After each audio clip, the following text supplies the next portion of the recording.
Hello दोस्तों, मैं प्रदीप शुक्ला आपका स्टडी अड्डा में बहुत बहुत स्वागत करता हूं। उम्मीद करते हैं आप अच्छे होंगे, स्वस्थ होंगे और आपकी तैयारी, आपकी पढ़ाई बहुत ही बेहतरीन तरीके से चल रही होगी। तो आज मैं आपके लिए लेकर के हाजिर हूं CUET का प्रैक्टिस टेस्ट 17th का सेकेंड पार्ट। फर्स्ट पार्ट में हम लोगों ने जो है 14 क्वेश्चन सॉल्व किए थे, जिसमें हम लोगों ने डिटेल सोल्यूशन किया था। जिस टॉपिक से भी क्वेश्चन पूछा गया था उस टॉपिक के बेसिक कॉन्सेप्ट को हमने समझा था और फिर जो है हम लोगों ने उस क्वेश्चन को डिस्कस किया था। तो अगर अभी तक आपने उसके फर्स्ट पार्ट को नहीं देखा तो जरूर देख लीजिए।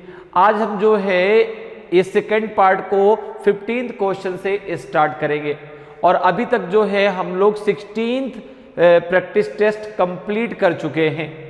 तो अगर अभी तक आपने उन सारे प्रैक्टिस टेस्ट को नहीं देखा तो जरूर देख लीजिए, क्योंकि जो CUT का एग्जाम होगा उसमें जो आपका सेक्शन 3rd आएगा उसमें आपके 3 सब्जेक्ट आएंगे, जिसमें रीजनिंग के भी आपके 25 क्वेश्चन होंगे। 25 रीजनिंग के, 25 मैथ के और 25 आपके जनरल नॉलेज के। तो आपके टोटल 75 क्वेश्चन होंगे, जिसमें से जो है आपको 60 क्वेश्चन करने होंगे 60 मिनट में। तो 15 क्वेश्चन आप लेफ्ट कर सकते हैं, लेकिन वो 15 क्वेश्चन रीजनिंग के नहीं होंगे। रीजनिंग के आप 25 के 25 क्वेश्चन करेंगे। ये लगातार कोशिश है मेरी, इसीलिए जो है क्वेश्चन के माध्यम से हर एक टॉपिक को पढ़ने की कोशिश कर रहे हैं, ताकि जो है आपका टॉपिक भी कंप्लीट हो जाए और नंबर आप क्वेश्चंस का जो कलेक्शन है वो भी आपके पास अच्छा खासा हो जाए। ताकि अगर यहीं से क्वेश्चन पूछ लिया जाए, इन्हीं क्वेश्चन से, बहुत अच्छी बात है। अगर इनसे ना पूछा जाए, ठीक है ना, उस टॉपिक से कोई क्वेश्चन और पूछा जाए तो आप उसको भी कर सकते हैं। इसलिए जिस टॉपिक से भी क्वेश्चन लिया गया है उस टॉपिक को भी हम लोगों ने उसके बेसिक कॉन्सेप्ट को भी समझा है। तो चलिए आज क्लास को स्टार्ट करते हैं। आज की जो क्लास है वो 17th प्रैक्टिस टेस्ट का सेकेंड पार्ट है और आज की क्लास में जो आपका क्वेश्चन स्टार्ट होगा 15th नंबर से स्टार्ट होगा, ठीक है ना। फर्स्ट पार्ट में हम लोगों ने 14th क्वेश्चन सॉल्व किए थे। तो चलिए आज क्लास को स्टार्ट करते हैं और आज क्लास का कह सकते हैं पहला क्वेश्चन, और वैसे अगर हम सीक्वेंस की बात करें तो 15th क्वेश्चन। 14th क्वेश्चन हम लोगों ने जो है फर्स्ट पार्ट में डिस्कस किए थे। तो ये है आपका जो है 15th नंबर का क्वेश्चन। सबसे पहले क्वेश्चन को रीड करते हैं। देखिए क्वेश्चन क्या कह रहा है, पहले रीड करते हैं, किस टॉपिक से पूछा गया उस टॉपिक को समझते हैं और फिर जो है क्वेश्चन को डिस्कस करेंगे। देखिए क्वेश्चन आपका कि pointing to a photograph a lady tells Mohan, I am the only daughter of this lady and her son is your maternal uncle. How is the speaker related to Mohan's father? एक तस्वीर की ओर इशारा करते हुए महिला मोहन से कहती है, मैं इस महिला की इकलौती बेटी हूं और उसका बेटा तुम्हारा मामा है। तो वक्ता का मोहन के पिता से क्या संबंध है? उसकी वह वाइफ है, सिस्टर इन लॉ अर्थात भाभी है कि सिस्टर है कि नॉन ऑफ दी, जिनमें से कोई नहीं। तो देखो ये क्वेश्चन आपका पूछा गया ब्लड रिलेशन से। किस टॉपिक से पूछा गया है? पूछा गया आपसे ब्लड रिलेशन से। और बात जैसे ही ब्लड रिलेशन की आती है अर्थात रक्त संबंध की आती है, तो रक्त संबंध मतलब जो आपका एक फैमिली रिलेशन है, जो फैमिली रिलेशन उसी के बारे में हमें पढ़ना है। अब जैसे भाई आपकी बात करूं, मैं अपनी बात करूं, तो रिलेशन हमारे 2 वर्गों में डिवाइड हो जाता है, एक मैटरनल और एक पैटर्नल, ठीक है ना। पैटर्नल मतलब पिता वर्ग और मैटरनल मतलब माँ वर्ग। अब पिता वर्ग में देखो भाई तो चाचा है, चाची है, बुआ है, फूफा है, ये सारे जो आपके रिलेशंस हैं ये सब किस में आते हैं? आपके मैटरनल में, पैटर्नल में। अगर मैटरनल की बात करें तो जैसे आपके जो है मौसा है, मौसी है, ठीक है ना, मामा है, मामी है, नाना है, नानी है, ये सब किस वर्ग में आएंगे? आपके मैटरनल में। और ब्लड रिलेशन में सबसे पहले हम बात करते हैं, देखो रिलेशन की जब बात आती है तो सबसे पहले बात आती है जेंडर की। जब तक जेंडर डिफाइन नहीं होगा तब तक रिलेशन डिफाइन नहीं हो सकता, ठीक है। जैसे सामने कोई एक बेबी है, अब आप कहते हैं ना बड़ा क्यूट बेबी है, आप तुरंत ये कहते हैं बड़ा क्यूट बेबी गर्ल है, बेबी बॉय है, ठीक है ना। तो आपने सामने एक बेबी देखा छोटा सा, आपने कहा बड़ा क्यूट बेबी है, और जब पास में गया आपने कहा ये तो यार क्यूट गर्ल है, क्यूट जो है बॉय है। तो जब तक जेंडर डिफाइन नहीं होगा तब तक रिलेशन डिफाइन नहीं हो सकता, और जैसे ही जेंडर डिफाइन होगा तो रिलेशन डिफाइन हो जाएगा। तो इसका मतलब यह है कि रिलेशन डिफाइन करने के लिए सबसे पहले हमें जेंडर डिफाइन करना पड़ेगा। अब जेंडर की अगर बात आती है तो देखो भाई, दो ही जेंडर के बीच रिलेशन होता है, मेल और फीमेल। अगर आपको क्लियर है कि व्यक्ति वो पर्सन आपका मेल है, ठीक है ना, आपको क्लियर है कि ये पर्सन आपका जो है मेल है, तो आप उसके लिए उसके ऊपर लगा देंगे प्लस। अगर आपको ये क्लियर है कि यह व्यक्ति फीमेल है, वह पर्सन फीमेल है, महिला है, तो आप उसके लिए ऊपर लगाएंगे माइनस। क्या लगा देंगे? माइनस। क्लियर है? जेंडर की बात क्लियर हो गई। अगर मेल है, जो जिस पर्सन के बारे में आप बात कर रहे हैं, आपको क्लियर हो गया कि हाँ भाई ये मेल है, उसके ऊपर क्या लगा देंगे? प्लस। अगर आपको क्लियर है कि वह महिला है, वह पुरुष है, वह महिला है, फीमेल है, तो आप उसके लिए लगाएंगे माइनस। अब एक चीज की बात और करते हैं ब्लड रिलेशन में, जनरेशन की, अर्थात पीढ़ी की। जैसे मैं अपनी बात करूं, अब मेरा जो भाई है, मेरी जो बहन है, ठीक है ना, चाहे मुझसे बड़े हों चाहे मुझसे छोटे हों, वो सब हम सब एक ही जनरेशन के हैं। लेकिन अगर मेरे फादर की बात होगी तो मुझसे एक जनरेशन ऊपर है, मेरे मदर की बात होगी तो मुझसे एक जनरेशन ऊपर है, मेरे ग्रैंडफादर की बात होगी तो मुझसे दो जनरेशन ऊपर है, मेरे सन की बात होगी तो मुझसे एक जनरेशन नीचे है, मेरे वाइफ की बात होगी तो मेरे जनरेशन की है, ठीक है ना। तो यहां पर बात आती है जब जनरेशन की बात होती है, जब जनरेशन की अर्थात पीढ़ी की, तो देखो इक्वल जनरेशन को हम दर्शाते हैं, इक्वल जनरेशन को हम दर्शाते हैं जो है हॉरिजेंटल लाइन से, और जनरेशन गैप को हम दर्शाते हैं जो है वर्टिकल लाइन से। किससे? वर्टिकल लाइन से। तो इतनी बात क्लियर हो गई। अगर मेल है तो क्या लगा देंगे? प्लस। अगर फीमेल है तो क्या लगा देंगे? माइनस। जनरेशन, इक्वल जनरेशन को जो है हॉरिजेंटल लाइन से, जनरेशन गैप को वर्टिकल लाइन से हम लोग दर्शाते हैं। अब यहां पर देखो, अगर मैं बात करूं तो जो एक पति पत्नी का रिलेशन होता है, पति पत्नी के रिलेशन को हम दर्शाते हैं डबल लाइन के द्वारा। पति पत्नी का रिलेशन जो होता है, यदि उसमें किसी एक का जेंडर डिफाइन है तो दूसरे का जेंडर आप अपने आप डिफाइन कर सकते हैं। जैसे यहां पर अगर मैं कहूं कि B is the husband of A, अगर मैं कह दूं कि B is the husband of A, तो आपने कहा A is the wife of B. तो पति पत्नी का रिलेशन ऐसा होता है कि यदि किसी एक का जेंडर डिफाइन है तो दूसरे का जेंडर आप अपने आप डिफाइन कर सकते हैं। बाकी कोई भी रिलेशन ऐसा नहीं होता। जैसे अगर मैं यहीं पे कहता कि A is brother of B, A B का भाई है, अब मैं पूछता कि बी ए का कौन है, तो आप कहते मुझे पता नहीं। भी क्यों? क्योंकि बी ए का भाई भी हो सकता है, बी ए की बहन भी हो सकती है। आपने इतना ही कहा कि ए बी का भाई है, अब बी ए का कौन है, तो भाई या बहन में से कोई भी हो सकता है। तो यहां पर देखो, लेकिन पति पत्नी का रिलेशन ऐसा होता है कि किसी एक का जेंडर डिफाइन है तो दूसरे का अपने आप कर सकते हैं। मैंने कहा कि B is the husband of A, तो आप बोलेंगे A is the wife of B. Clear है? इतनी बातें समझ में आ गई। तो जब हम जो है डायग्राम बनाएंगे तो मेल के लिए प्लस, फीमेल के लिए माइनस, इक्वल जनरेशन को जो है हॉरिजेंटल लाइन से, जनरेशन गैप को जो है वर्टिकल लाइन से, और पति पत्नी के रिलेशन को डबल लाइन के द्वारा हम वहां पर रिप्रेजेंट करेंगे। ओके, इतनी बात क्लियर है। अब जरा आ जाइए अपने क्वेश्चन पे। अब क्वेश्चन को अगर पढ़ के आप आंसर दे सकते हैं तो बहुत अच्छी बात है, अगर नहीं दे सकते तो फिर उसका डायग्राम बना के आंसर दीजिए, ठीक है ना। अब देखो यहाँ पे क्या कह रहा है, pointing to a photograph a lady tells Mohan. देखो, एक तस्वीर की ओर इशारा करते हुए महिला कहती है, महिला किससे कहती है? मोहन से। तो यहां पर देखो ये तस्वीर है, ठीक है ना, ये तस्वीर है, सपोज करो ये तस्वीर है, और ये वह लेडी है, यह लेडी इसकी तरफ इशारा करते हुए कहती है, यह वो महिला है, ठीक है ना, ये जो है वो महिला है, तो इसके ऊपर हमने क्या लगा दिया? लगा दिया जो है माइनस। और ये किससे कहती है? यह महिला मोहन से कहती है, यह महिला इस मोहन से कहती है, यह मोहन है। बात मेरी समझिएगा, ये महिला ये तस्वीर है, ये क्या है? ये फोटोग्राफ है, ये फोटोग्राफ है, ये फोटोग्राफ है, इसकी तरफ जो है इशारा कर रही है, तो उसकी तरफ हमने एरो बना दिया, और इसकी तरफ इशारा करते हुए ये इससे मोहन से कह रही, क्या कह रही है? कि आई एम द ओनली डॉटर। अब देखो यहां पर वर्ड लग गया ओनली, एकमात्र, इकलौती। तो अब यहां पर जरा इस वर्ड को समझो। जैसे अगर मैं आपसे कहूं कि मैं अपने पिता का ओनली चाइल्ड हूं, मैं अपने पिता का ओनली चाइल्ड हूं, मैं अपने पिता की एकमात्र संतान हूं, तो आप कहेंगे ना दूसरा आपके कोई भाई है ना दूसरी कोई बहन है।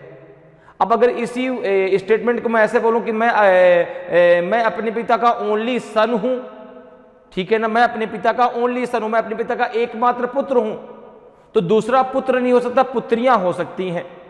अब अगर इसी स्टेटमेंट को मैं ऐसे कह देता कि मैं अपने पिता की ओनली डॉटर हूं, तो मैं अपने पिता की एकमात्र पुत्री हूं, दूसरी पुत्री नहीं हो सकती, पुत्र दूसरा हो सकता है।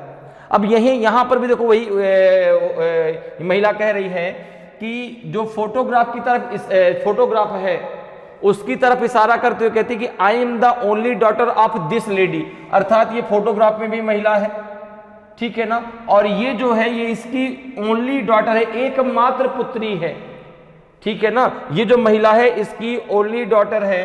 तो जो ये महिला है ये महिला इसकी क्या हुई, ये महिला जो है इसकी मदर हुई, ठीक है ना, और ये जो महिला है ये जो है इसकी क्या हो गई, डॉटर हो गई, ये क्या हो गई, इसकी डॉटर हो गई। दोनों के बीच जो है माता पुत्री का रिलेशन है।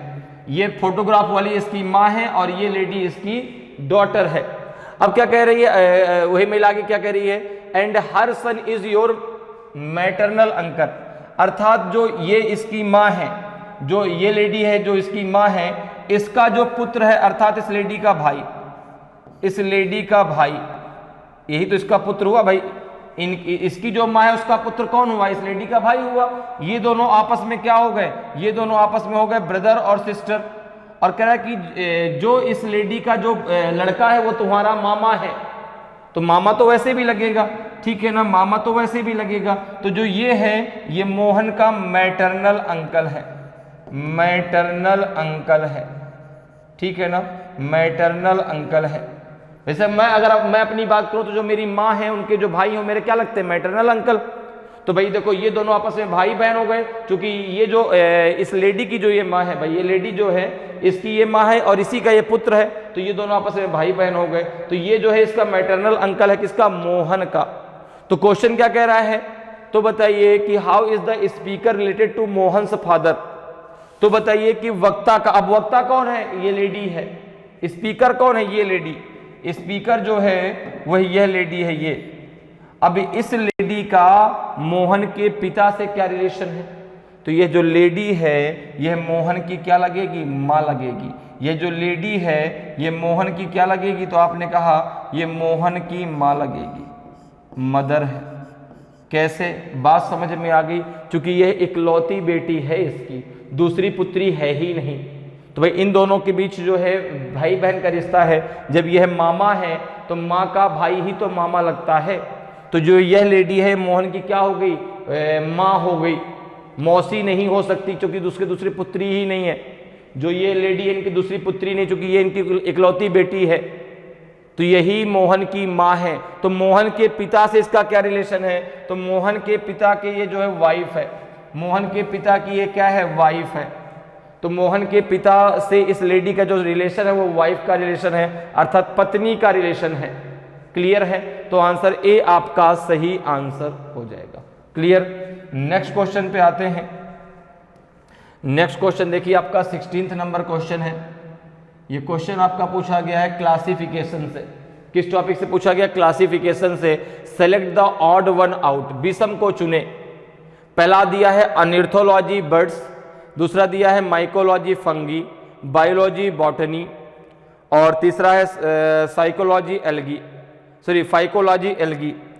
अब यहां पर जरा देखो, अगर हम बात करते हैं क्लासिफिकेशन की, ठीक है ना, क्लासिफिकेशन की अर्थात वर्गीकरण की, तो वर्गीकरण को हम 3 प्रकार से पढ़ते हैं। जिस प्रकार से हम एनालॉजी को 3 प्रकार से पढ़ते हैं उसी प्रकार से हम क्लासिफिकेशन को भी 3 प्रकार से पढ़ते हैं।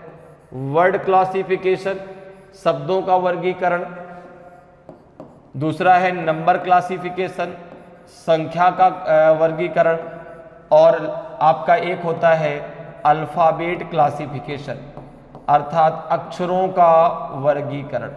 ये जो क्वेश्चन पूछा गया वो आपसे पूछा गया जो है वर्ड क्लासिफिकेशन से, अर्थात शब्द वर्गीकरण से। तो ये जो क्वेश्चन पूछा गया वो आपका पूछा गया किससे? वर्ड क्लासिफिकेशन से, अर्थात शब्दों का वर्गीकरण से, ठीक है ना। अब जैसे यहां पर देखो कि आपको 4 ऑप्शन दिए गए हैं, तो 3 इनमें से समान है। एक जो है कॉन्सेप्ट के आधार पे 3 अपना एक ग्रुप बनाते हैं, जो डिफरेंट है, जो उनके ग्रुप में नहीं आता, उसको बताना है आपको कौन सा है वो, ठीक है ना। पहला है कि दूसरा है कि तीसरा है कि चौथा है।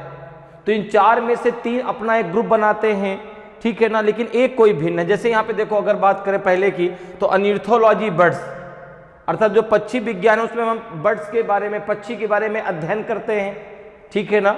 बर्ड्स के अध्ययन के साइंस को हम क्या कहते हैं? जो है ऑर्निथोलॉजी कहते हैं।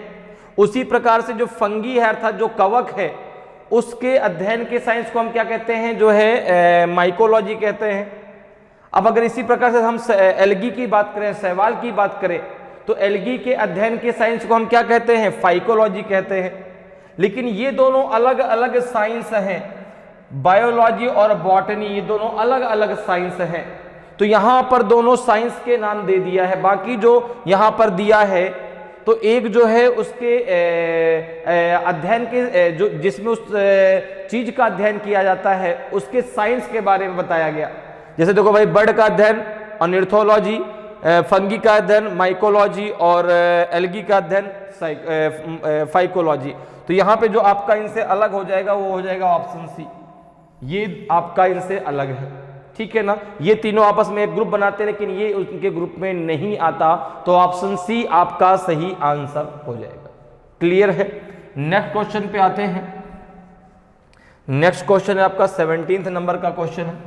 ये भी जो है आपका जो है क्लासिफिकेशन से पूछा गया टॉपिक क्वेश्चन है, ठीक है ना। ये भी आपका वर्ड क्लासिफिकेशन से पूछा गया है, शब्दों का वर्गीकरण से पूछा गया। Select the odd one out, विषम को चुने। ग्रेफाइट, पर्ल, डायमंड और कोल। तो यहां पर ग्रेफाइट होना चाहिए, शीशा नहीं, ग्रेफाइट होगा, ग्रेफाइट, ठीक है ना। ग्रेफाइट, ग्रेफाइट, पर्ल मतलब मोती, डायमंड एंड कोल। कौन सा इसमें से डिफरेंट है, कौन सा इसमें से अलग है? तो फिर वही बात की 4 ऑप्शन दिए गए हैं, तो 3 अपने आप में एक ग्रुप बनाते हैं, ठीक है ना, एक कॉन्सेप्ट के आधार पे, और एक जो है वो जो उनके ग्रुप में नहीं आता, जो उनसे अलग है, उसका चुनाव आपको करना है। तो यहां पर जरा देखिए, अगर मैं बात करूं, ग्रेफाइट दिया गया है, पर्ल दिया गया है, डायमंड दिया गया है, कोल दिया गया है, तो आपने कहा कि चाहे वो कोल हो, चाहे वो आपका ग्रेफाइट हो, ठीक है ना, ग्रेफाइट हो, ठीक है, चाहे वो ग्रेफाइट हो, और चाहे वो आपका डायमंड हो, डायमंड, ये सारे जो है, ये तीनों जो है क्या है? कार्बन के अपर रूप है। ये क्या है? कार्बन के अपर रूप है, कार्बन के अपर रूप है, ठीक है ना, अपर रूप है।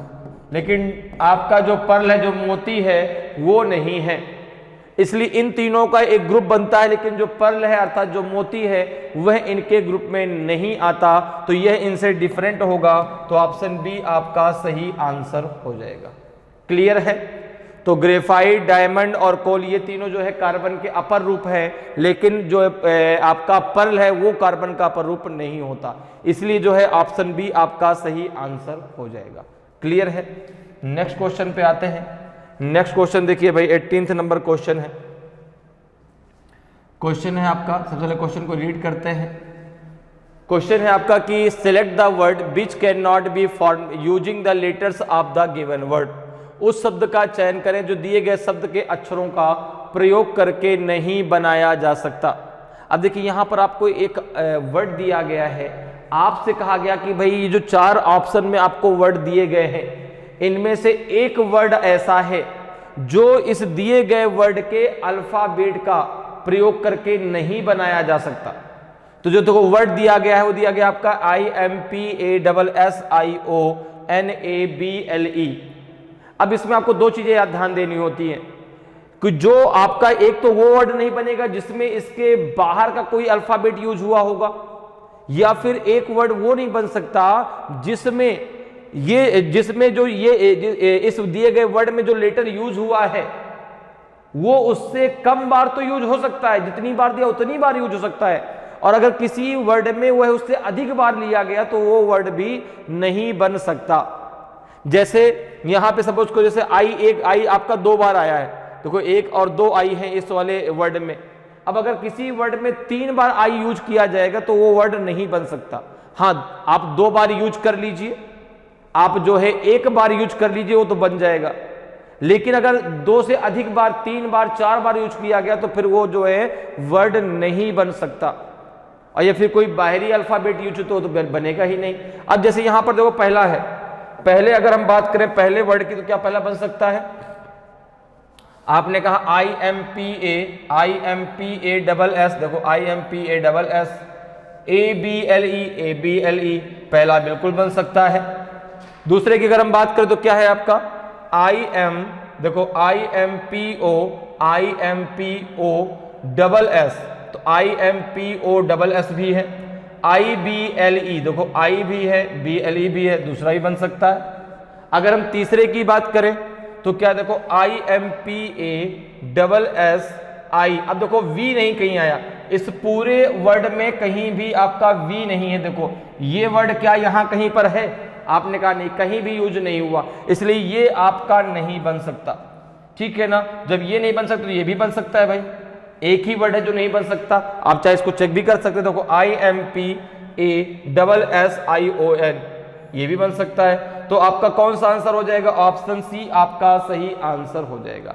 ये जो वर्ड है यह इन अल्फाबेट का प्रयोग करके नहीं बनाया जा सकता। क्यों? क्योंकि बी जो अल्फाबेट है इस वर्ड में कहीं भी नहीं आया, इसलिए जो है आंसर हो जाएगा आपका ऑप्शन सी सही आंसर हो जाएगा। क्लियर है? समझ में बात आ रही है? चलिए आगे बढ़ते हैं, अगले क्वेश्चन पर आते हैं। अगले क्वेश्चन का आंसर जरा डिस्कस करते हैं। क्वेश्चन आपसे पूछा गया है क्वेश्चन जो है पूछा गया आपसे स्टेटमेंट एंड कंक्लूजन से, जिसे हम जो है सिलोगिज्म भी कह सकते हैं, और स्टेटमेंट एक आपका जो है स्टेटमेंट और कंक्लूजन एक टॉपिक भी होता है। सिलोगिज्म को भी हम स्टेटमेंट एंड कंक्लूजन के नाम से भी जानते हैं, ठीक है ना? और स्टेटमेंट कंक्लूजन एक अलग टॉपिक भी होता है आपका जो है रीजनिंग में।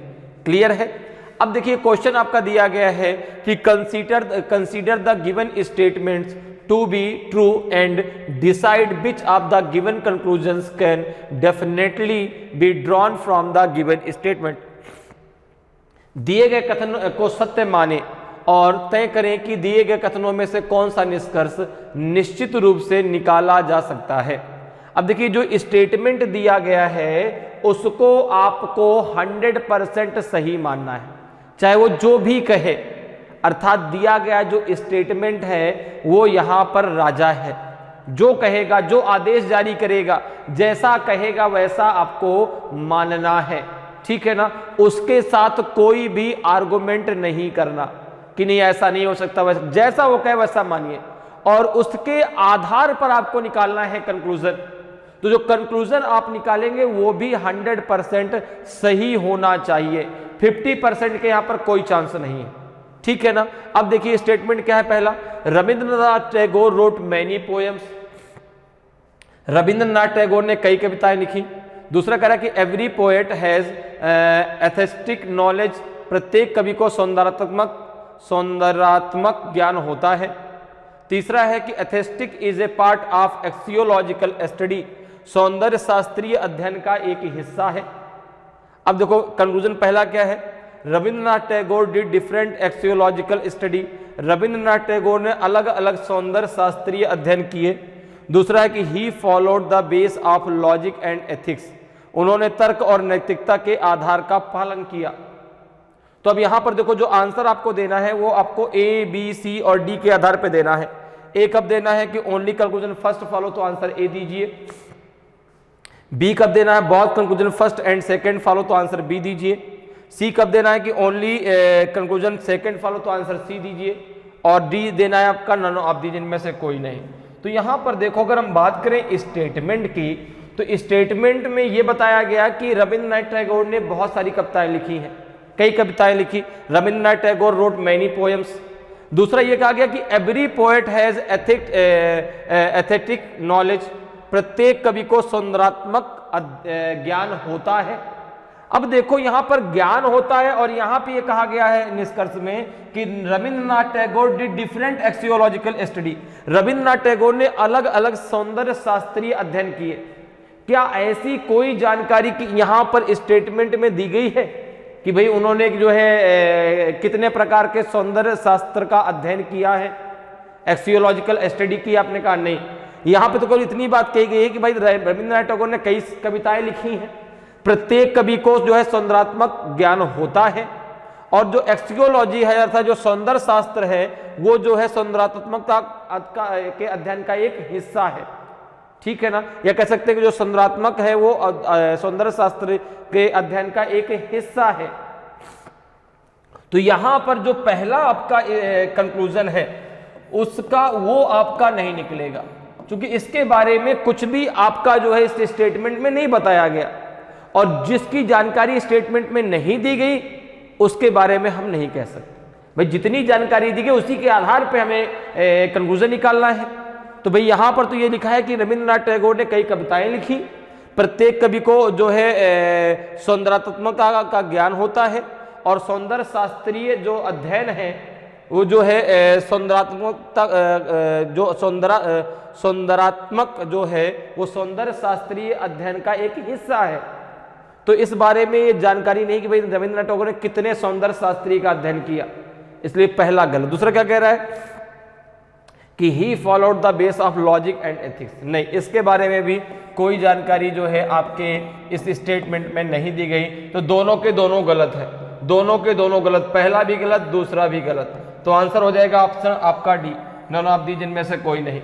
यहाँ पे एक ऑप्शन होना चाहिए था कि neither first nor second conclusion follow, ना तो पहला ना दूसरा कंक्लूजन जो है निष्कर्ष अनुसरण करता है। तो आंसर हो जाएगा आपका option D, none of these. Clear है। अगले क्वेश्चन पे आते हैं, क्वेश्चन नंबर 20th पे। 20th क्वेश्चन आपका जो है डाइस से पूछा गया है, और ये क्वेश्चन है आपका ओपन डाइस से। किससे है? ओपन डाइस से क्वेश्चन है कि in the following question the figure is folded to form a dice, choose from the option the dice that can be form by folding the figure. निम्नलिखित प्रश्न में आकृति को मोड़कर एक पासा बनाया जाता है, विकल्पों में से वह पासा चुनिए जो आकृति को मोड़कर बनाया जा सकता है। अब देखिए ये आपको एक ओपन डाइस दिया गया है, आप बताना कि यदि इसको फोल्ड कर दिया जाएगा तो इनमें से कौन सा आपका डाइस बनाया जा सकता है। ठीक है ना। तो देखिए आप पहला ऑप्शन दिया कि ओनली फर्स्ट, केवल पहला बन सकता है। बी में ओनली सेकंड, केवल दूसरा बन सकता है। सी है कि ओनली फर्स्ट एंड सेकंड, केवल पहला और दूसरा बन सकता है। डी है only first second and fourth, केवल पहला दूसरा और चौथा बन सकता है। तो यहां पर देखिए बात अगर हम ओपन डाइस की करते हैं तो यहां पे हमें एक कॉन्सेप्ट के बारे में जानकारी होनी चाहिए कि जो ओपन डाइस आपके इसमें पूछा जाता है उसमें हम किस प्रकार से सरफेस को अपोजिट लेते हैं, किस प्रकार से सरफेस को विपरीत लिया जाता है। क्योंकि जो अंक या जो सिंबल या किसी का नाम दिया, कुछ भी दिया हो, तो जो अंक या जो सिंबल जिसके अपोजिट होगा अर्थात जिसके विपरीत होगा वह उसके बगल में नहीं हो सकता, वह उसके साइड में नहीं हो सकता। ठीक है ना। तो मैं आपको जो है पांच से 6 प्रकार के आपके ओपन डाइस होते हैं, तो मैं आपको बताता हूं कि किस प्रकार से उनको, अगर उनमें से कोई भी एक ओपन डाइस आता है तो किस प्रकार से आप उसमें जो है सरफेस को अपोजिट ले सकते हैं। तो देखिए जैसे अगर हम बात करें सबसे पहले, तो सबसे पहला जो आपका टाइप होता है, मैं आपको सारे टाइप बता देता हूं एक बार। ठीक है ना। यहां पे आपको ये समझना है कि अगर ये जो ओपन डाइस है ये बन करके आपके उसमें आएगा, जैसे ये देखो यहाँ पे बना हुआ है। ठीक है ना। आपको केवल यहाँ पे ये ध्यान देना है कि किस, अगर ऐसा ओपन डाइस बन के आता है तो किस प्रकार से जो है वहां पर सरफेस को हम जो है उसमें से अपोजिट लेंगे। जैसे अगर ऐसा ओपन डाइस कभी भी बनकर आता है, अगर ऐसा ओपन डाइस बनकर आता है तो ध्यान दीजिएगा इसमें जो है इस सरफेस के अपोजिट ये सरफेस तो इसके अपोजिट ये हो जाएगी, इसके अपोजिट ये सरफेस, और ये दोनों सरफेस एक दूसरे के अपोजिट होती है। क्लियर है? अगर ऐसा ओपन डाइस आएगा तो इस प्रकार से आप सरफेस को अपोजिट लेंगे। इसी प्रकार से अगर हम सेकंड की बात करें, ये तो फर्स्ट हो गया, सेकंड टाइप जरा समझो। अगर ओपन डाइस कभी इस प्रकार से बन करके आता है, अगर ओपन डाइस कभी आपका ऐसा बना हो, ठीक है, अगर ओपन डाइस कभी ऐसा बन करके आए 3 4, ठीक है, यहाँ पर आपका ये हो गया 6 5 और ये हो गया 6। भाई एक डाइस में, एक पासे में टोटल आपकी 6 सरफेस होती हैं, ठीक है ना, 6 सरफेस और आपके 8 कॉर्नर अर्थात कोने, और आपके 12 एजेस अर्थात 12 भुजाएं। तो हम डाइस में केवल सरफेस की बात करते हैं। तो अगर कभी ऐसा ओपन डाइस बन करके आता है तो यहां पर देखो, इस सतह के अपोजिट ये सतह और इसके अपोजिट ये होती है, और ये दोनों एक दूसरे के अपोजिट होती हैं। तीसरे प्रकार की जरा बात कर लेते हैं। अगर कभी ओपन डाइस आपका ऐसा बना हो, कभी ओपन डाइस आपका इस प्रकार से बन करके आता है, ठीक है ना, कभी ओपन डाइस अगर आपका ऐसा बना होता है, ठीक है ना, ये लेफ्ट राइट इनका डायरेक्शन बदल सकता है, ये इधर जा सकता है, ये इधर आ सकता है, तो इसमें आपको कंफ्यूजन नहीं होना है, ठीक है ना, ये कहीं भी हो, चाहे लेफ्ट, चाहे ये इधर हो, चाहे ये इधर हो, इनके अपोजिट लेने का तरीका यही होगा, ठीक है ना। इसी प्रकार से जैसे मैंने इधर बनाया, ये इधर भी बन के आपका आ सकता है। तो यहाँ पे आप किस प्रकार से अपोजिट लेंगे, देखो यहाँ पे ये सतह के अपोजिट ये हो जाएगा, और इसके अपोजिट ये दोनों हो जाएंगे दूसरे के, और ये दोनों एक दूसरे के अपोजिट होंगे। क्लियर है? अब चलते हैं चौथे प्रकार में। अब आते हैं फोर्थ टाइप में। 3 टाइप मैंने आपको बता दिए। फोर्थ टाइप की अगर हम बात करें, अगर आपको कभी भी ओपन डाइस कुछ ऐसा मिल जाए, कभी भी ओपन डाइस कुछ अगर ऐसा मिले, एक सीढ़ी नुमा आकार का, ठीक है ना, एक सीढ़ी नुमा आकार का मिल जाए, इस प्रकार से अगर आपको ओपन डाइस मिलता है, ठीक, जैसे यहाँ पे आपका है 1 2 3 1 2 3, कभी अगर ऐसा ओपन डाइस मिल जाए, अब ये सीढ़ी इधर भी लगी हो सकती है, सीढ़ी इधर भी लगी हो सकती है, तरीका एक ही है इनके अपोजिट लेने का। देखो इसके अपोजिट ये दोनों एक दूसरे के अपोजिट, ये दोनों एक दूसरे के अपोजिट, और ये दोनों एक दूसरे के अपोजिट, ठीक है ना। 5वें टाइप की जरा बात करते हैं। अगर ओपन डाइस कभी आपको ऐसा मिलता है, अगर ओपन डाइस कभी आपको ऐसा मिलता है, ठीक है ना, ऐसा मिलता है, इसके अपोजिट में ये दोनों एक दूसरे के, ये दोनों एक दूसरे के, और ये दोनों एक दूसरे के, ठीक है। क्लियर है? 6वें टाइप की जरा बात कर लें।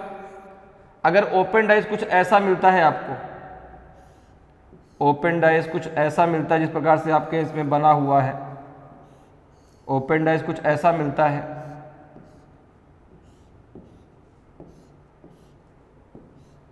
ठीक है, कुछ ऐसा मिलता है जो कि आपके सामने यहाँ पे बना हुआ है, तो इसमें किस प्रकार से आप अपोजिट लेंगे, जरा ध्यान समझिएगा। देखो ये दोनों सरफेस एक दूसरे के अपोजिट हो जाएंगी, ये दोनों सरफेस एक दूसरे के अपोजिट हो जाएंगी, ये दोनों एक दूसरे के, ये दोनों एक दूसरे के। अब जो मिडिल सरफेस है, उसके अपोजिट में ये जो चारों ट्रायंगल मिलकर के सतह बनाएंगे, वो जो चारों ट्रायंगल मिलकर एक सतह बनाएंगे, वो जो सतह है वो तो आपके मिडिल सरफेस के अपोजिट होगी।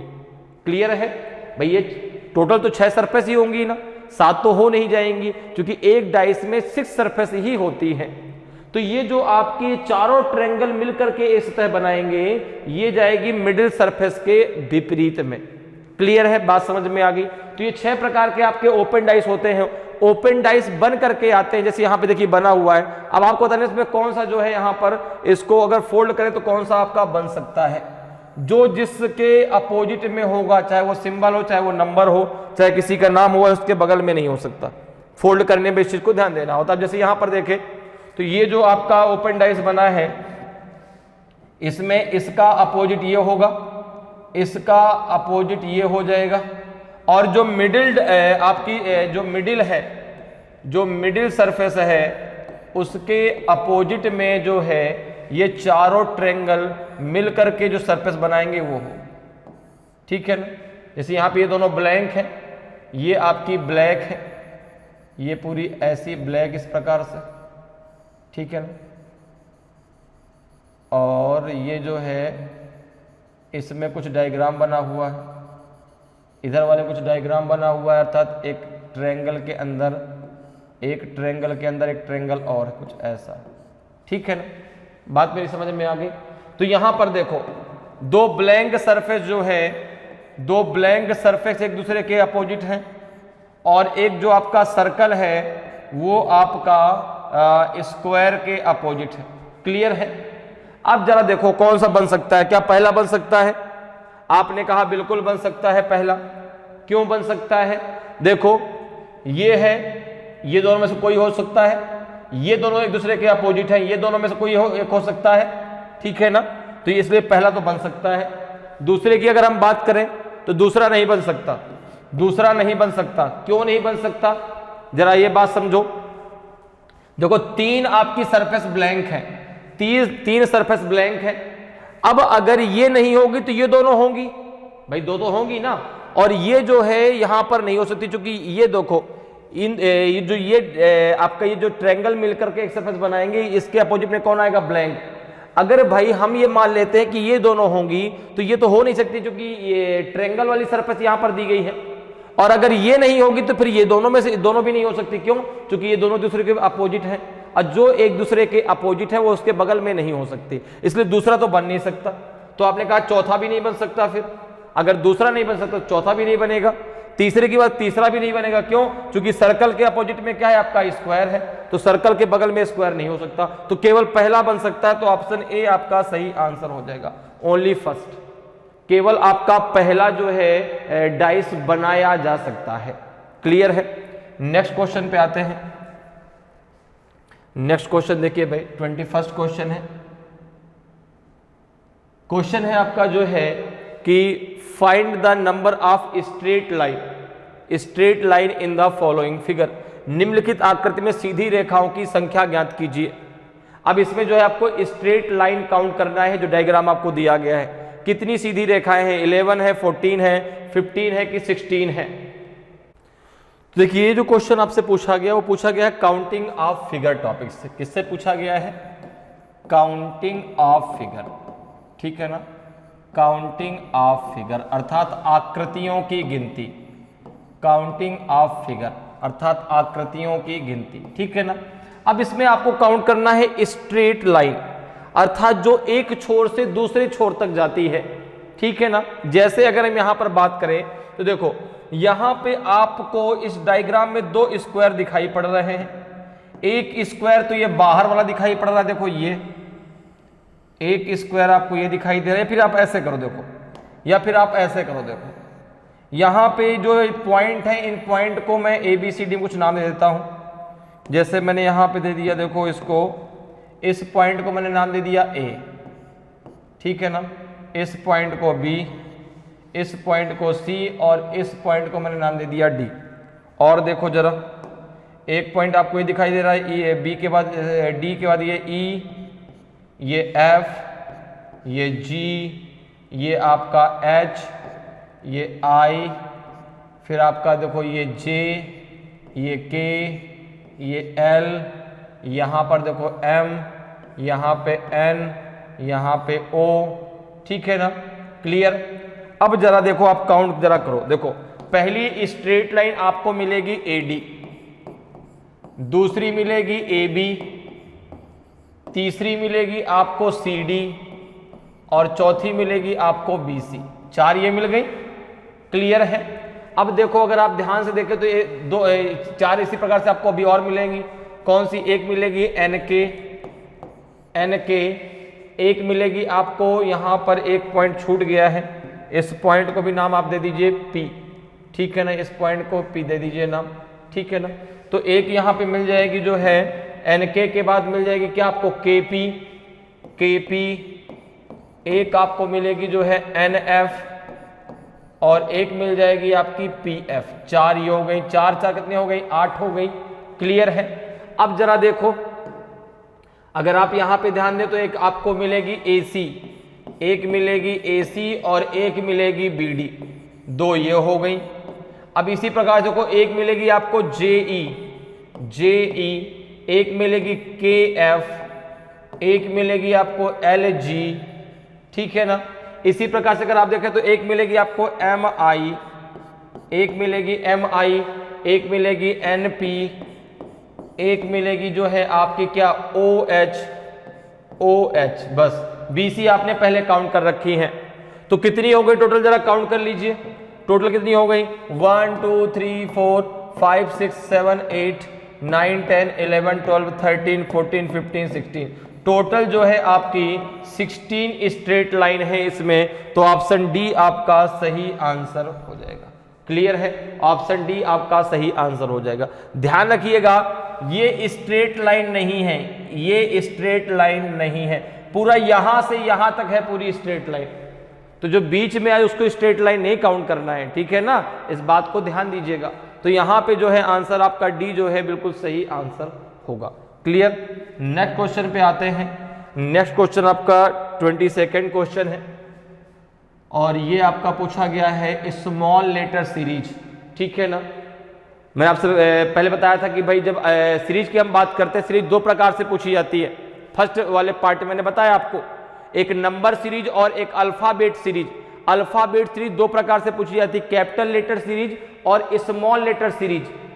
कैपिटल लेटर सीरीज में को जो है हम अल्फाबेट के कोड के द्वारा सॉल्व करते हैं, लेकिन जब बात होती है स्मॉल लेटर सीरीज की, स्मॉल लेटर सीरीज को हम रिपीटेड सीरीज भी कहते हैं। अब जैसे देखो यहाँ पे क्वेश्चन दिया गया कि which one set of letters when sequentially placed at the blank in the given letter series will complete it. अक्षरों का कौन सा समूह दी गई अक्षर श्रृंखला में रिक्त स्थानों को क्रमिक रूप से रखने पर उसे पूरा करेगा। अब देखिए यहाँ पे आपको दिया गया A dash B A dash C dash double A D dash double A dash E A। अब यहाँ पे एक पैटर्न जो है वो लगातार रिपीट होगा, इसलिए इसको रिपीटेड सीरीज कहते हैं। अब आपको बता रहा है कि ABCD में से कौन सा ऑप्शन यहाँ पे फिल किया जाएगा, कौन से अल्फाबेट यहाँ पे फिल किए जाएंगे। जैसे यहाँ पे देखो आपका दिया A, फिर डैश है, फिर B है, फिर A, फिर डैश है, फिर C है, फिर डैश है, फिर डबल A, D है, डबल A है, डबल A D है, फिर डैश है, फिर डबल A है, फिर डैश है, फिर E A है। अब यहाँ पे अगर हम देखो सीरीज के सहायता से और ऑप्शन की सहायता से, दोनों की सहायता से इसको हम फिल करेंगे। जैसे या फिर आप इसको नंबर ऑफ टर्म काउंट करके भी कर सकते हैं। अगर मैं इसको डायरेक्ट जो है सीरीज और ऑप्शन की सहायता से सॉल्व करूं तो यहां पर देखो हर ऑप्शन की शुरुआत किससे हुई है, बी से। हर ऑप्शन की शुरुआत किससे हुई है, बी से। तो इतना तो कंफर्म है यहाँ कि यहाँ पे बी आएगा, यहाँ पे क्या आएगा, बी आएगा। अब देखो अगर मैं सीरीज की बात करूं तो A double B A A यहाँ पे बन सकता है, A डबल B A, ठीक है ना, ये बन गया। अब अगर यहाँ पे देखो तो C आया। अगर मैं इसको ऐसे बना दूं कि A डबल C A, भाई पहले दो बार कौन आया, B आया, दो बार A आया। अब दो बार A आएगा लेकिन उसके साथ में कौन आ गया, C आ गया।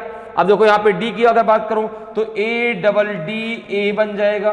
फिर यहाँ पे अब D का क्या आएगा, E आएगा, तो A डबल E A हो जाएगा। तो क्या फिल किया गया यहाँ पे देखो, B A C D E, B A C D E किस ऑप्शन में दिया गया, ऑप्शन डी में दिया गया है। तो ऑप्शन डी आपका सही आंसर हो जाएगा। तो इस प्रकार से जो है आप सीरीज के माध्यम से और ऑप्शन का सहारा लेकर के बहुत आसानी से आप फिल कर सकते हैं। मैं देखो हर ऑप्शन की शुरुआत बी से हुई है, तो ये तो क्लियर हो गया कि शुरुआत में यहाँ पे बी आएगा। अब अगर यहाँ पे देखो तो ये सीरीज बनेगी A डबल B A, फिर देखो A double C A, A double D A, अब आगे A डबल E A। तो आंसर क्या हो जाएगा, ऑप्शन जो डी में अल्फाबेट दिए गए हैं वो इसमें फिल किए जाएंगे। अगले क्वेश्चन में चलते, देखिए अगला क्वेश्चन डिस्कस करते हैं। अगला क्वेश्चन क्या है भाई, 23rd क्वेश्चन है आपका। 23rd क्वेश्चन जो है ये आपसे पूछा गया है कोडिंग डिकोडिंग टॉपिक से। किस टॉपिक से पूछा गया है, कोडिंग डिकोडिंग से। क्वेश्चन है कि in a certain code language SWTFP is coded as 15467 and KSLFF is coded as 21366. Then how will KTLFP be coded in that language? एक निश्चित कोड भाषा में SWTFP को 15467 और KSLFF को 21366 के रूप में कोटित किया जाता है। तो उस भाषा में KTLFP को कैसे कोडबद्ध किया जाएगा? अब आपको बताना कि ABCD में से कौन सा आपका सही आंसर होगा। तो देखो, बात जैसे कोडिंग डिकोडिंग की आती है, बात होती है अल्फाबेट की, और जैसे ही बात अल्फाबेट की होती है तो बात होती है 1 to 26 की। तो मैंने आपसे बार बार कहा कि जब भी हम अल्फाबेट की बात करेंगे, हमेशा अल्फाबेट के क्वेश्चनों को आप जो है उसके कोड के माध्यम सॉल्व करिए। अब कोड की अगर बात करें तो उसकी जो प्लेस वैल्यू है, जैसे A1 B2 C3 D4 E5 F6, ठीक है ना, और G7 H8 I9 J10 K11 L12 M13 N14 O15 P16 Q17 R18 S19 T20 U21 B22 W23 X24 Y25 and Z26। अब जो ये आपको सीक्वेंस में है तो ये इनको आपको रैंडम भी याद रखना है, ठीक है ना। तो जब आप 102 बार पढ़ेंगे तो अपने आप सारे कोड आपको याद हो जाएंगे। बिल्कुल 102 बार आप रोज पढ़िए, अपने आप जब तक एग्जाम आएगा सारे के सारे कोड आपको याद रहेंगे। जितनी बार आप क्वेश्चन करें उतनी बार उसका कोड लिखें। जैसे देखो, अब यहां पर जो है, यहां पर हम क्या करेंगे, यहां से पहले मेथड निकालेंगे कि भाई इस वाले वर्ड को इसमें कैसे डिकोड किया गया, फिर जो मेथड निकलेगा सेम वही मेथड आप KTLFP में लगा देंगे। और एक चीज, दोनों में सेम मेथड लगेगा, जो मेथड इसको डिकोड करने में लगा है सेम वही मेथड इसको भी डिकोड करने में लगेगा। जैसे यहां पर देखो दिया गया है आपका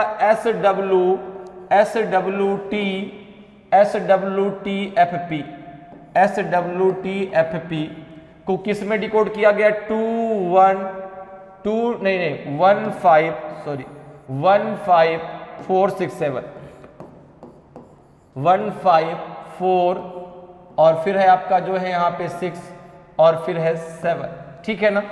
अब इसी प्रकार से अगर हम बात करें तो KSLFF को क्या डिकोड किया गया, तो आपने कहा ये है आपका जो है KSLFF, इसको किया गया है आपका 2, यहाँ पे 2 है, यहाँ पे आपका क्या है 1 21366, ठीक है।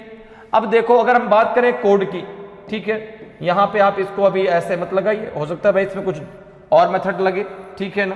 भाई आप ऐसे कर सकते हैं, फर्स्ट का रिलेशन फर्स्ट से, यहां से मेथड निकल के आएगा, या फिर फर्स्ट का लास्ट से, ठीक है ना। तो यहां पर देखो अगर हम कोड की बात करें तो क्या कोड से बात बनेगी क्या, देखो जरा, ये 19 है, ये 23 है, ये 20 है, ये आपका 6 है, ये आपका 16 है, ये 11 है, ये 19 है, ये 12 है, ये आपका 6 है, ये 6 है। तो यहां पर देखो अगर हम बात करें तो भाई यहां तो 1 लिखा है, ये 19 है, यहां आपका 5 लिखा है, 23 है। तो अगर आप यहां पर एक चीज में ध्यान दें कि भाई जो इनके देखो, अगर 2 और 3 को हम आपस में ऐड करते हैं तो 5 हो जाएगा। तो सर 1 और 9 को अगर ऐड करते तो 10 आ जाएगा, 1 और 9 को ऐड करने पे 10 आएगा, 10 को फिर से ऐड कर दो आपस में तो 1 और प्लस 0 आपका 1 हो जाएगा। अर्थात जिनका कोड डबल डिजिट का है उनको आपस में जोड़ करके सिंगल डिजिट में कन्वर्ट किया गया। लेकिन यहां पर एक प्रॉब्लम आ रही है कि भाई जो टी का कोड है, टी के नीचे तो 4 लिखा है, यहां पर तो ये चीज नहीं अप्लाई हो रही, क्योंकि अगर 20 को हम आपस में जोड़ेंगे तो यहां पे क्या जाएगा आपका 2 + 0 आपका 2 ही आएगा। तो अब यहां पर देखो अगर आप एक चीज ध्यान दें तो जो वर्ड आपसे पूछा गया है KTLFP, ये जो वर्ड है यह इन्हीं के अल्फाबेट से मिलकर बना है। ये जो वर्ड है ये इन्हीं की फैमिली से बना हुआ है। देखो के का भी कोड आपको पता है, आपका यहाँ पे टी भी प्रयोग हुआ है, यहाँ पे एल भी प्रयोग हुआ है, यहाँ पे एफ का भी प्रयोग हुआ है, यहाँ पे पी का भी प्रयोग हुआ है। तो ये जो अल्फाबेट, ये जो वर्ड है ना, ये इन्हीं अल्फाबेट से मिलकर बना है। तो यहाँ पे आपको डायरेक्ट क्या करना है, अब यहाँ पे आपको कोड की जरूरत नहीं है, यहाँ पे आपको कोड लिखने की जरूरत नहीं है, ठीक है ना। जिस अल्फाबेट के लिए जो कोड का प्रयोग हुआ, जैसे यहाँ पे देखो एस के लिए 1, डब्ल्यू के लिए 5, टी के लिए 4, यहाँ पे ये एफ है, ये एफ है, एफ के लिए 6, एफ के लिए 6, पी के लिए 7, के लिए 2, एस के लिए 1, एल के लिए 3, F6, F6। तो यहाँ पे देखो K के लिए क्या है आपका 2, तो यहाँ पे 2 आ जाएगा। T के लिए क्या है आपका 4, तो यहाँ पे 4 आ जाएगा।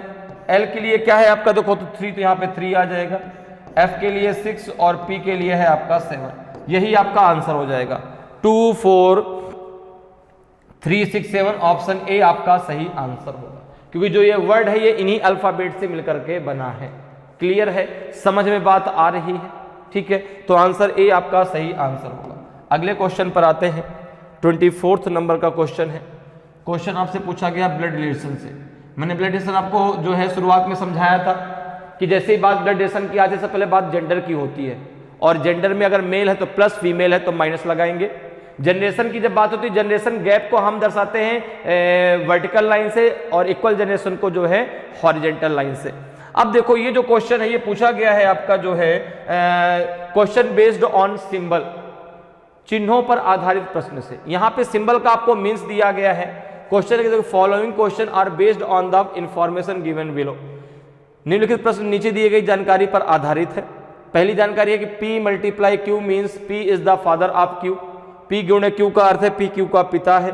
P minus Q means P is the sister of Q। P minus Q का अर्थ है P Q की बहन है। P plus Q means P is the mother of Q। P plus Q का अर्थ है P Q की माँ है। P divide Q means P is the brother of Q। P divide Q का अर्थ है P Q का भाई है। अब देखिए आपसे क्वेश्चन पूछा गया कि in the expression B plus D into M divided N how is M related to B। व्यंजक B plus D into M divided N में M B से किस प्रकार संबंधित है। अब A B C D में से कौन सा आपका सही आंसर होगा आपको बताना है। तो यहां पर देखो आपको जो ये इक्वेशन दिया गया है B plus D into M divided N। इसके आधार पे आपको डायग्राम बनाना है। अब यहां पर तो सर PQ दिया गया है, यहां पे BD दिया गया, कैसे करेंगे?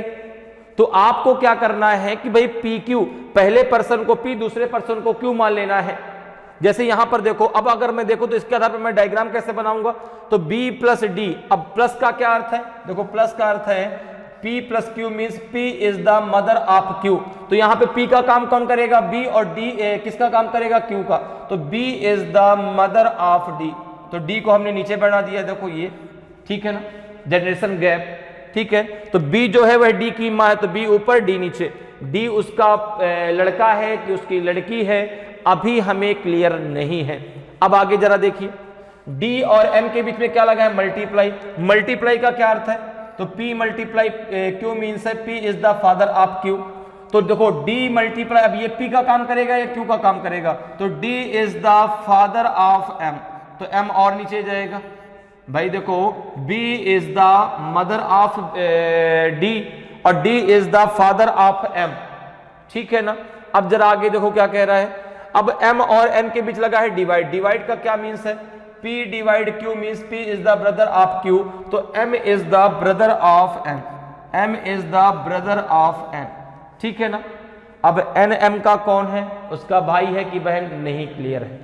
तो D जो है N का भी पिता होगा, तो जो B है वह M और N की क्या होगी, ग्रैंड मदर होगी, अर्थात दादी होगी। भाई ये पिता है, पिता की माँ क्या कहलाएगी, ग्रैंड मदर। तो M B से किस प्रकार संबंधित है, तो जो M है वह B का ग्रैंड सन लगेगा। M B का जो है ग्रैंड सन लगेगा। ठीक है ना, यह इसका पोता लगेगा। अगर N के बारे में पूछता तो कैन नॉट डिटरमाइन, क्योंकि यहां पर जो है N का जेंडर क्लियर, लेकिन M का जेंडर क्लियर है, तो M जो उसका ग्रैंडसन लगेगा अर्थात पौत्र लगेगा। तो ऑप्शन सी आपका सही आंसर हो जाएगा। ठीक है ना, क्या लगेगा आपका जो है उसका ग्रैंडसन लगेगा, तो B जो है M का ग्रैंडसन है। ऑप्शन सी आपका सही आंसर हो जाएगा। क्लियर है। नेक्स्ट क्वेश्चन में आते हैं। नेक्स्ट क्वेश्चन देखिए, 25 नंबर क्वेश्चन है भाई। 25 नंबर क्वेश्चन है आपका कि which letter are exactly in the middle of the 6th letter from the left end 5th letter from the right in English alphabet. अंग्रेजी वर्णमाला में बाएं से छठे अक्षर और दाएं से 5वें अक्षर के ठीक बीच में कौन सा अक्षर है, M है, I है, N है कि G है। तो देखो एक चीज जरा समझो, इसको डायरेक्ट करने का तरीका क्या है। अगर दोनों एक ही छोर से दिए जाए, अगर दोनों एक छोर से दिए जाए तो दोनों को जोड़ के 2 का भाग दे दीजिए। जैसे पहला दिया गया है कि अंग्रेजी वर्णमाला, अब अंग्रेजी वर्णमाला होती है A to Z, अंग्रेजी वर्णमाला होती है A to Z। कहा गया लेफ्ट से छठे, बाएं से छठे, अर्थात लेफ्ट से कौन सा आपका 6, लेफ्ट से 6।